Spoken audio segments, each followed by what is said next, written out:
Hello everyone and welcome to Cover 2 TV with me, Steve Hoare. Going to be talking draft today, a bit of draft recap, and to join me, as you can see on the screen, I've got Simon Clancy. For those who don't know Simon works at the BBC, but he is also a huge American football fan, and his draft knowledge is probably second to none. Of anyone over the side of the pond, Simon, you're very much on the knowledgeable scale. That's very kindly. It's not true, but it's very kind. Oh, it's absolutely true. And like I say, a lot of you can find Simon on Twitter again at Clancy, and I'll probably plug a few more side stuff. I'll butter them up more as we go along. So thanks for joining us, Si. We're just going to go through the draft, give your thoughts and our thoughts as we go. We might as well start at the top. There was a lot of talk, and I saw you speaking on Twitter in the lead up to the draft that the Browns might be going to go Mitchell Trubisky, but they stuck with Myles Garrett. Do you think that was the right call? I think it was absolutely the right call. I mean, there is always the argument about quarterbacks, and if you haven't got one, then you really need a quarterback. And they clearly were convinced on Trubisky because there was lots of talk about them potentially moving up from 12 to 6, maybe with the Jets, or even 5.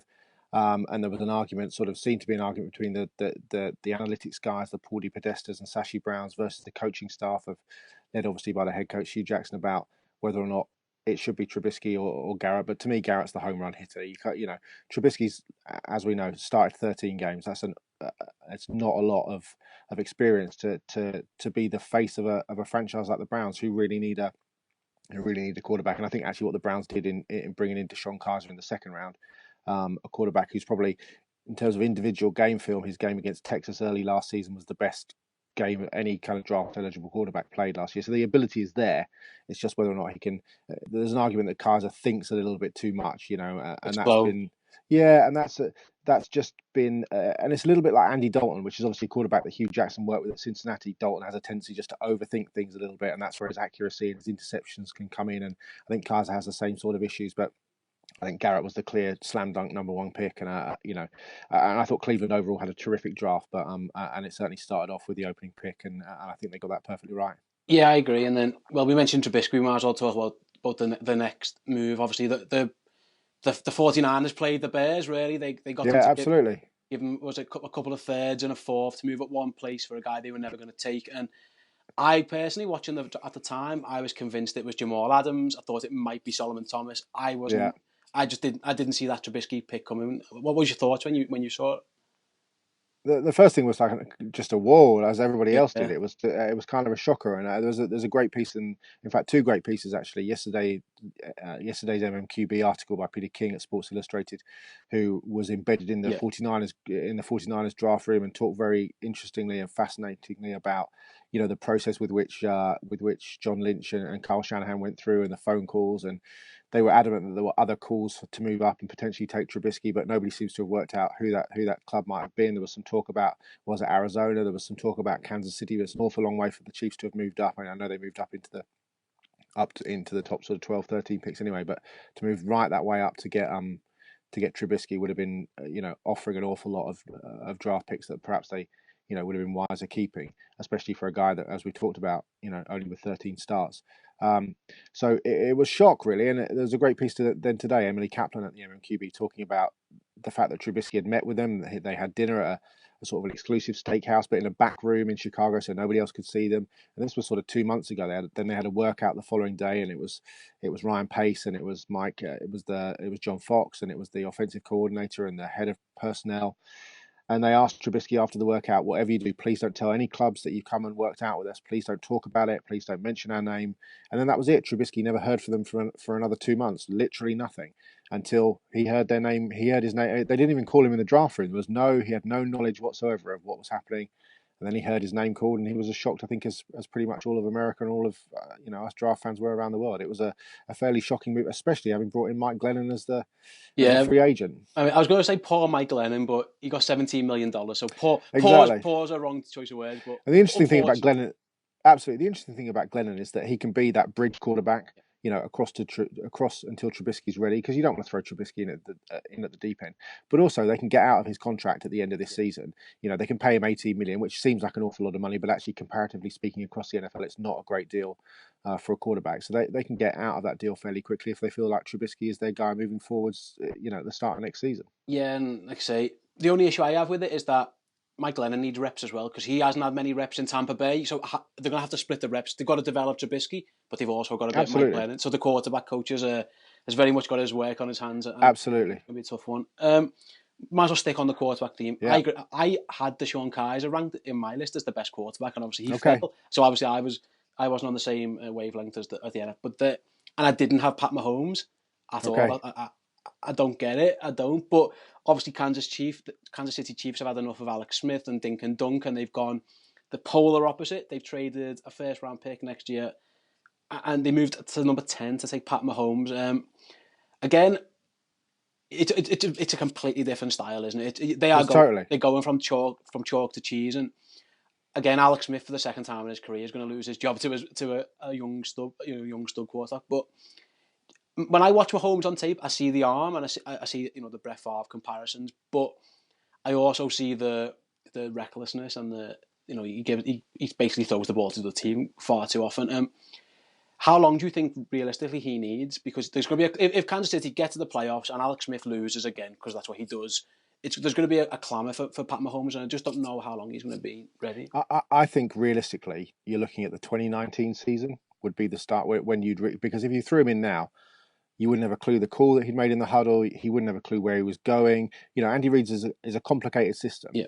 And Mahomes is a bright guy. Let's make that clear from the start. And to run any sort of offense at the college level, high college level, it's not easy. And Mike Leach's offense is multifaceted. I know it's a spread offense, and it's but it's not. Don't just turn up and just chuck the ball. It's a multi-layered offense. But I do think 2018, 2019 at the earliest, realistically, and you make a great point about what happens if the Chiefs do get to that point and then Smith loses in the first round of the playoffs. The clamour will be huge. I think Andy Reid is in a strong enough position in terms of his job security not to have to worry necessarily about that. And I think there's a bigger picture for the Chiefs, which is that I don't think they need to throw him in regardless of what happens with Alex Smith. I like him. I think he has the most upside of any quarterback in the draft. In part because he's that kind of sandlot quarterback. He does make some stunning throws. Lots of the work he needs is on technique. Actually, it's on technique, and it'll be on as well. Do you agree? Yeah, it'll be on the minutiae as well of just the game slowing down for him and seeing coverages, understanding coverages, changing protections at the line of scrimmage, stuff that he hasn't had to do. Play calls that he's having to, in a fast-paced offense, play calls that he's having to get very quickly and to decipher and then get that out to his the other 10 guys in the huddle. Those are the sorts of things that he's really going to have to work on beyond the technique issues. But I think it's arguably the perfect place for him to go to. And let's not forget, Andy Reid, we talked about Brett Favre there. And everybody talks about, he's the next Brett Favre. Well, realistically, there's only ever been one Brett Favre. We've always talked about, he's got the traits of, nobody really has done anything other than Favre. But Andy Reid obviously worked in Green Bay with Brett Favre, so he knows that kind of guy. He knows that kind of gunslinger mentality, and he can harness that. But he also took a Donovan McNabb, who was essentially a system quarterback at Syracuse. He was essentially an option quarterback at Syracuse, and he turned him into a guy that he took to Super Bowls, and became one of the best quarterbacks of that era. So. I certainly don't think it's impossible. And you're talking about somebody who in Andy Reid is, in inverted commas, that kind of terrible word, quarterback guru, quarterback whisperer. He knows the sort of quarterback that he wants, that he thinks can succeed. And I think they're in a pretty decent situation moving forwards because they've got a Super Bowl caliber team there. They really have. Yeah. They took a couple of, defensively, they're kind of predicated on that kind of revolving door of defensive linemen. And they took Tanoa Kapassan, the Villanova defensive end, who's raw again. Yeah. Kareem Hunt, the running back from Toledo in the third round. These are guys who you project in 2 or 3 years' time. Now, to make an impact, so that guys come to the end of contracts, they can let them go. They don't have to re-sign them. They can get compensatory picks, and then the guys are coming in and they can replace them. So they're in that position. But I think it goes back to the fact that Reid is in a strong position in terms of his own job security. I don't see him getting sacked anytime soon unless the Chiefs, fall apart. The biggest question will be that. Very strong fan base in KC, and whether or not if they win the division, they go to the playoffs, they lose in the first round, then what happens? But I do think it's 2019 is probably the earliest that you want to see him on the field. Yeah, you mentioned the MMQB before, and I was reading something from Andy Benoist at the MMQB, and he made the point that it's very rare now. We haven't seen people always talk about sitting a quarterback and letting him develop and stuff, but rarely in the last few years, bar Kirk Cousins, who wasn't drafted for that. He was drafted to be Robert Griffin's backup. It's not something we've seen for a long, long time. It's not. Maybe. Funny enough, the last one's probably Colin Kaepernick as well, isn't it? It's interesting, yeah. And you talked earlier on about Alex Smith being replaced by, Colin Kaepernick is almost, he came out of that fairly similar system. Yep. Gunslinger, bad technique, massive arm, incredibly mobile, which Mahomes is, in a different way to Kaepernick. And it's kind of history repeating itself a little bit for Alex Smith. But yeah, it's a totally valid point. It will be fascinating to see how it plays out. But he does have a massive ceiling. Yeah, I agree. If it works out, we'll find out. Yeah. Deshaun Watson, then we might as well talk about last quarterback. Effectively, the Browns have given up 2 firsts and probably a second because they had to dump Brock Osweiler. So they've mortgaged the franchise on Deshaun Watson. He's probably going to have to start sooner rather than later. Depends what they think of Tom Savage, but they think they can win the Super Bowl. Don't they? That's the thing. They think they're a quarterback away, and they possibly are. They did run the Patriots close, if not for Brock Osweiler being terrible. Again, it's a lot to pay for him. Just what are your initial thoughts on Watson? Yeah, I mean, and the fit? I think it's a great fit in Houston. Actually, defensively, like you say, I think they've got arguably the best defense in the NFL. You look at J.J. Watt and Whitney Merciless and Jadeveon Clowney. They had Zach Cunningham, a really good linebacker with Vanderbilt, to go along with the Cushings and the Bernadette McKinneys they've got, and they lost A.J. Bowe, but Kareem Jackson is still there. They get the kid Kevin Johnson, who they took in the first round back from injury this year. So they're absolutely loaded up front, offensively, decent offensive line, good left tackle. Lamar Miller, excellent running game. DeAndre Hopkins doesn't do a great job of getting open, but he's a terrific hands catcher. Will catch everything. He's not a separation guy, but they've got some talent there. Kid they picked in the first round last year. Jalen Strong is still there. So I think Watson goes into the perfect situation, the best situation of any of the quarterbacks drafted. I really like him. I think he's a great kid. He's a great leader. He was absolutely, incredibly well loved, both in the Clemson community and by the players and by Dabo Swinney, his coach at Clemson. And he brings an awful lot to the table. If you're gonna chalk up a quarterback from scratch, you would say that 6'2" is decent size, good arm strength, mobile, intelligent, classy kid off the field, can read defenses. That's a pretty decent starting position to be in. Yeah, he has some accuracy issues, which I think will be worked out. And especially down the field, his down the field accuracy hasn't always been great. And especially given that the receivers he's had in Mike Williams and Dean Cain will be a high pick next year, and Jordan Leggett at tight end, there have been some issues. Yeah. But we're talking about a 22-year-old kid, and the draft is all about how you project these kids to the NFL. It's not about, obviously you take on board what they've done in the past, but you're essentially projecting them into a system. So you're going to put him in a system with 3 decent wide receivers, a decent offensive line, a strong run game, and a great defense.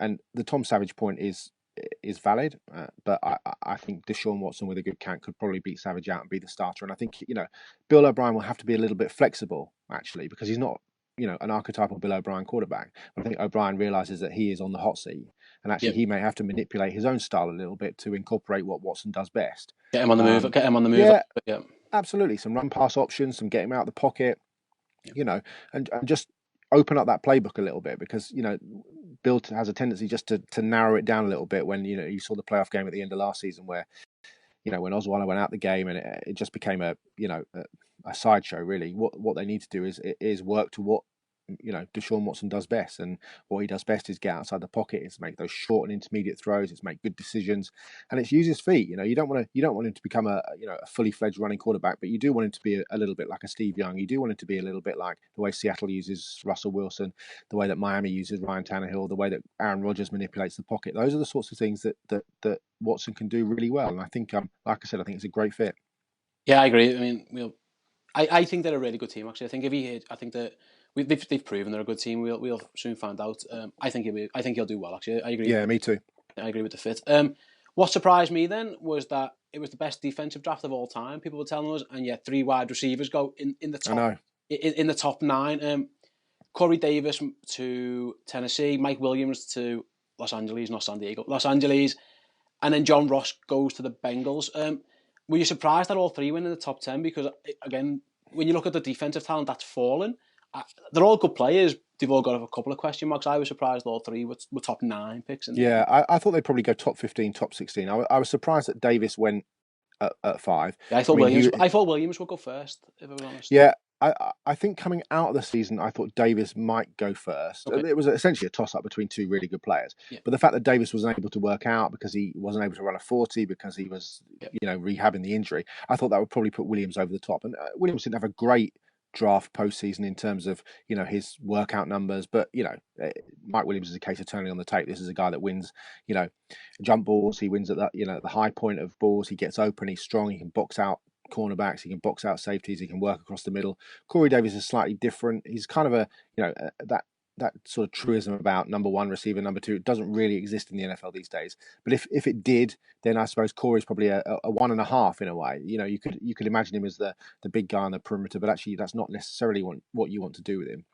And I think the Titans picking him at 5 was probably a case of, because a lot of teams talk about sticking to their draft board and picking the best player available on the board. And I don't think Corey Davis was the 5th best player on the Titans draft board. So I think it was more a case of picking for need than it was a case of picking for overall talent.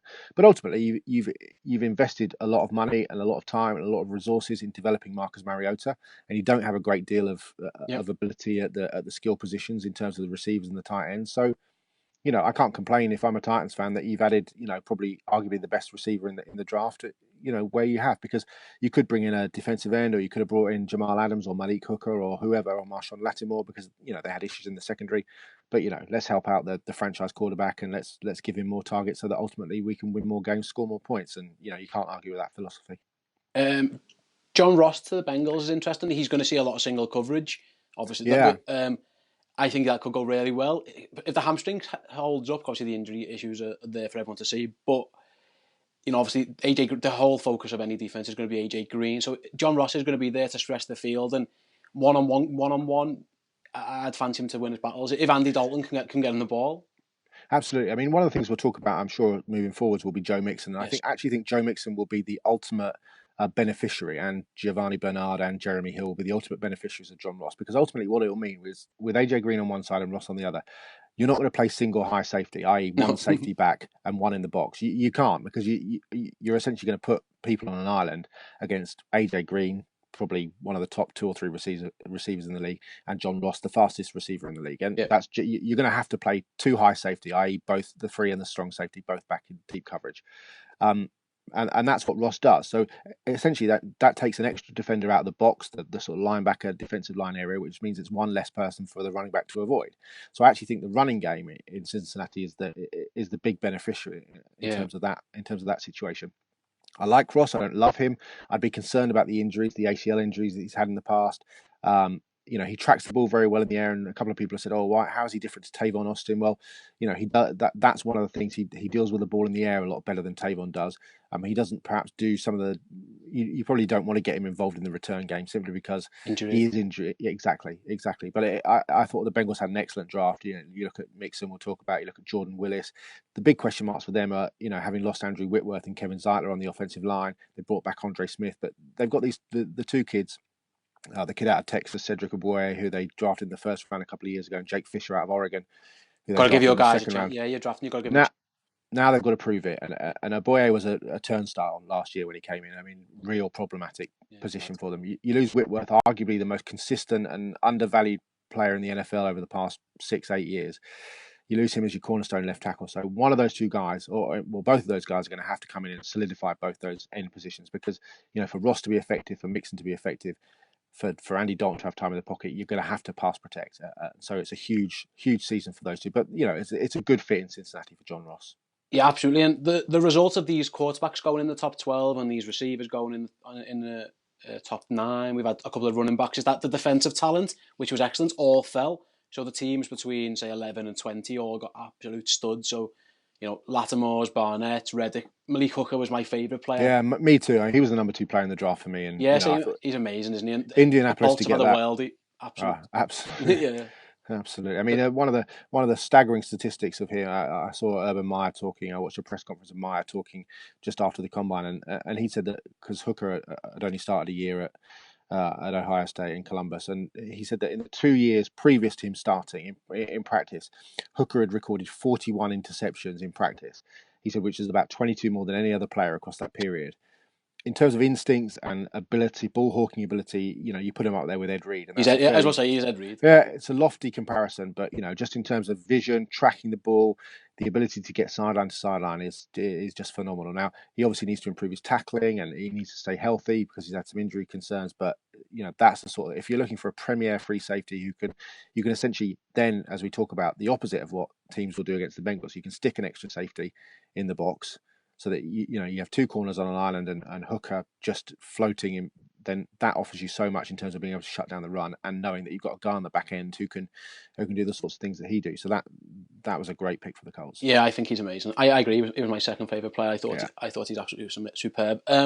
Two guys who fell a bit then, slightly more than we thought, were Jonathan Allen, ended up falling to Washington, and Reuben Foster fell all the way to 31. I think the 49ers. The 49ers, yeah. Do you think that is just purely injury issues for the pair of them? Obviously, Foster's got the off-field stuff as well, which is... Yeah, I think the issue with those two guys is that, and it's a long-held issue and a long-held conversation around Alabama prospects, is that, they are, I suppose, they're the most likely NFL team in the college ranks in terms of the way that they practice and just the talent level. So not only are you going against because you're going against the top rated high school kids in the nation, generally practice after practice after practice, down in that heat in Tuscaloosa, day after day. They practice very, very hard, twice a day in pads. Nick Saban has them working over and over and over again. A lot of repetition, a lot of hitting, a lot of times when most of the other college teams, and in fact a lot of NFL teams, don't go through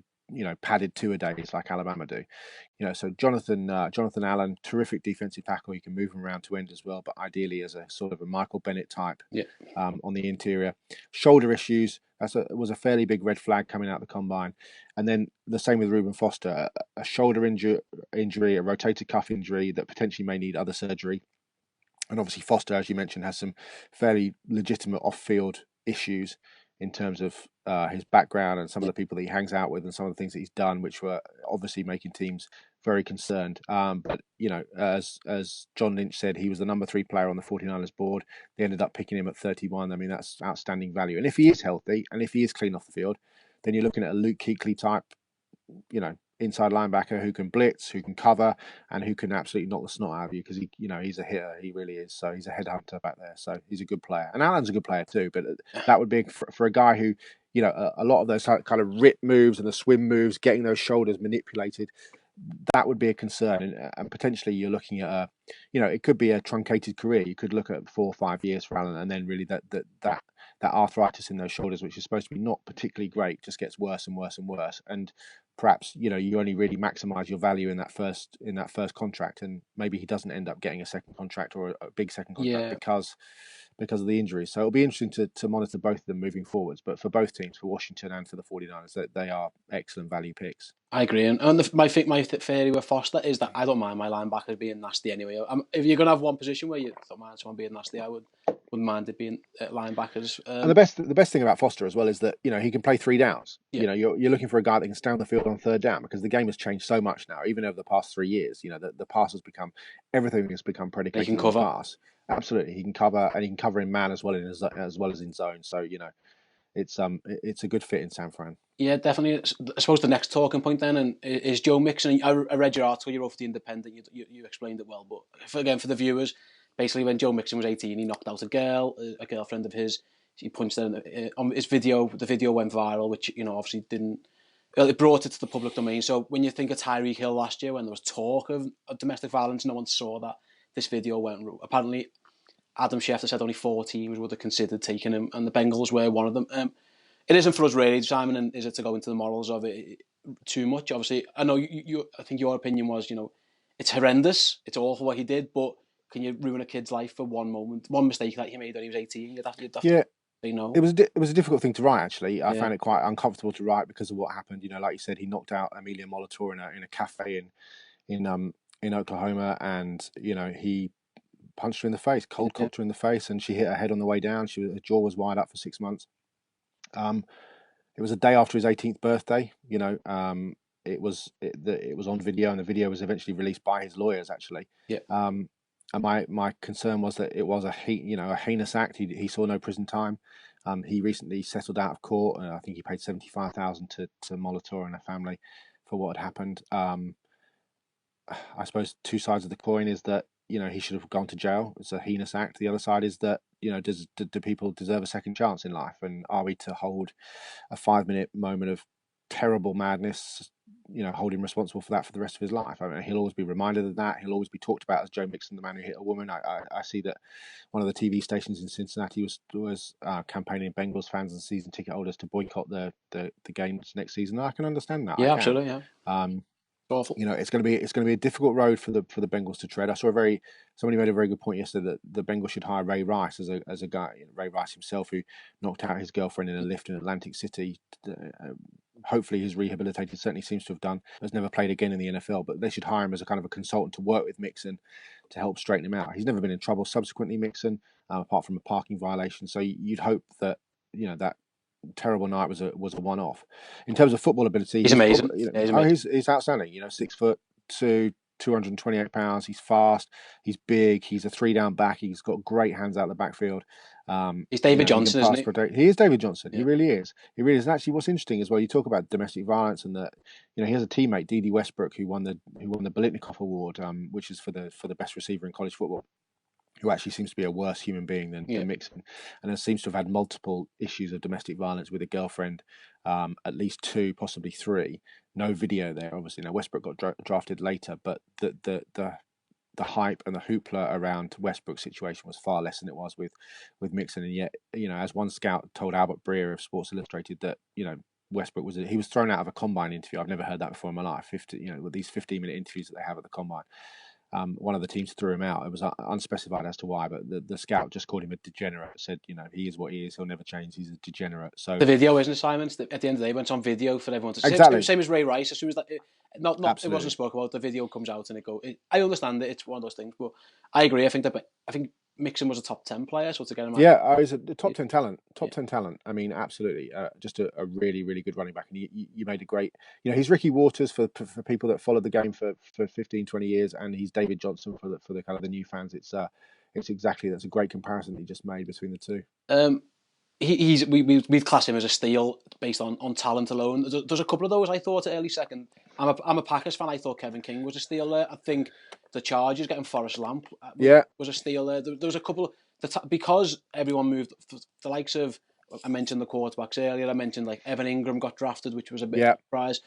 Some talent did fall into that upper second round, and I don't know if you agree. There's a few steals there. Yeah, I just made a few notes actually. I thought Kevin King and Lamp had 2 that you mentioned. I thought Curtis Samuel, in terms of not a guy that necessarily was going to go in the first round, but just a great scheme fit. A guy who was a running back at Ohio State, but phenomenal speed, can play a little bit like Percy Harvin, can play out wide, jet sweeps, reverses, special teams. Him and McCaffrey is going to be fun to watch, isn't it? Absolutely, that'll be filthy for the Panthers. I thought that the one guy that slipped actually probably definitely further than he should have was Dalvin Cook, and he goes into a perfect situation, replacing Adrian Peterson in Minnesota, but in a city and an environment where he's well away from the issues that have sort of dogged his career at Florida State, which I think have been significantly overblown. I mean, I interviewed Cook off the back out of the University of South Florida game last season in Tampa, spoke to a number of people around the campus.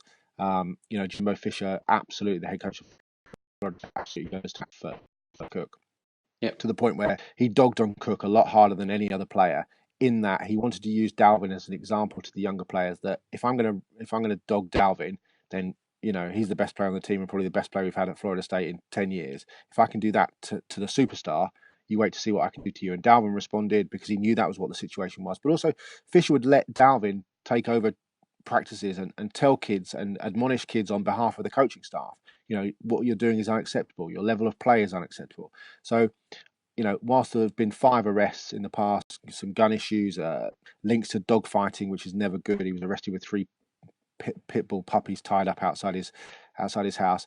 He moved in some murky circles, but in terms of his there's absolutely no doubting he's a home run hitting running back, 3-down back.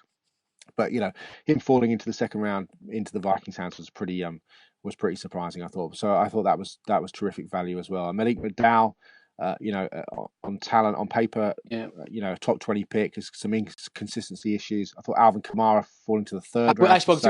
We spoke on this on Twitter. Absolutely. I couldn't believe it. I had him again. Top 20, top 30 player. Absolutely, he's unbelievable. And again, he goes into the perfect. He gets, Sean Payton gets another little little chess piece. Absolutely. And Peterson, Ingram, Kamara. It's amazing. I'll just stop that. Good luck. Absolutely. And there's the two Florida corners as well. Quincy Wilson, who I was really high on. I didn't think he'd get out of the first round. I thought, and Jalen Tabor, who had a really bad, post-season build up to the draft. His 40 time ruined what he was up to, didn't it? Yeah, his athletic testing generally was really, really bad. He ran a 4. He was slow at the combine and then ran even slower at his pro day, which is not what you need. But in terms of again, we're projecting kids into systems, and in terms of systems, you're not going to want him in man coverage particularly. But in terms of his eyes, his reading the quarterback, his ability to break on the ball, his short area quickness is excellent. So you're going to want to play him in a zone scheme. You're not going to want him one-on-one on an island on the perimeter. But in terms of putting him in the right scheme and in the right system to succeed, then moving forwards, he could be a decent pick. Yeah, absolutely. I agree.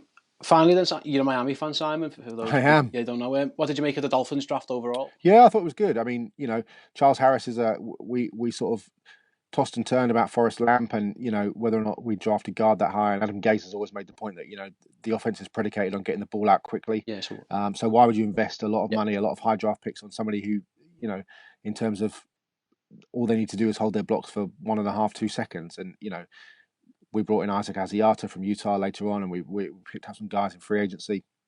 So I can understand the value of not, spending high picks on guards. Same about safeties. We talked about Jabril Peppers, and we talked about Obi Melifonwu, the British kid who went to the Raiders. Whether or not we bring in a kind of a big nickel so that we can free up Rashad Jones to do some things. But actually, you look at our defensive end situation. Andre Branch played pretty well, but it's not. It's kind of more of an all-rounder. William Hayes is a terrific run defender. Cameron Wake is a phenomenal freak of nature. Coming off the Achilles tendon, had a Pro Bowl year. Could easily have been. I'm probably biased, but he probably should have been comeback player of the year. Yeah. But Charles Harris was a terrific first pick for us in terms of what he can do. I think in terms of pure ability, I think he's actually the best pure pass rusher in the draft. In terms of first step, he's got a phenomenal spin move, great hands. So he's going to come in. And in Matt Burke's defense, that sort of 4-3 zone defense, you're going to need ends who are, you need that 4-man rotation. Raekwon McMillan in the second round, we've had a problem stopping the run. He's got issues in coverage, I think. But in terms of a thumper who can sit in the middle of in that middle of that linebacking core and step up and fill the run lanes. That's what he did so well at Ohio State. And you throw on that Michigan game tape at the end of the season, and he's absolutely everywhere. So if he can replicate that, then that's a solid pick. Cordrea Tankersley, the Clemson corner in the third round, I thought was a really good value pick. Long arms, fast, ran a 4.41 at the combine. He gets a little bit grabby down the field. You wonder if he could add 10 pounds and actually become Malcolm Jenkins and play at safety. He's got the potential to do that, and he just goes into that mix with Tony Lippett and Byron Maxwell and Xavier Howard, who the team are really, really high on. Asiata, we talked about big run play guard who'll come in and slot in at left guard next to Laramie Tunsil. 2 defensive tackles, Davon Godchaux and Vincent Taylor, sort of 5th and 6th round. Taylor especially has got some real pocket collapsing ability. And then Isaiah Ford in the 7th round, a kid out of Virginia Tech who ran really slowly at the combine, but again, great hands, short area quickness, slant routes, out routes. I think around 67% of his routes at Virginia Tech were slants. But he's got a terrific pair of hands, and he could really push to make an impact as a 5th receiver. He doesn't play special teams, which is the concern. But it's probably why he's in the 7th, isn't it? I was about to say exactly. But overall, very happy. I thought we've addressed a lot of our issues. And you look at the June the 1st cuts and things. There'll still be players coming in. A couple of the guys we got as undrafted free agents, pretty we picked up a couple of nice guys there as well. So overall, really happy. And in Adam Gase, I think we got the best thing that's happened to the franchise since Dan Marino was drafted. So fingers crossed. Fingers crossed. It's got to go and catch them Patriots, which is never easy, but that's absolutely. It's the aim. But right, I'm going to leave it there. I'm going to let Simon go. He's got a job to do, and he's got stuff to do. But you guys, thanks for watching. I hope you've enjoyed the show. Make sure you give it a thumbs up and a like. Make sure you subscribe to the channel. Make sure you go and follow Si on Twitter @ Clancy. And also read the article on Joe Mixon. It's fascinating. You'll really enjoy it. Or if enjoy might be the wrong word, you'll learn from it. You'll probably make you ask a few questions yourself maybe as well. Until next time, I will see you all soon. Goodbye.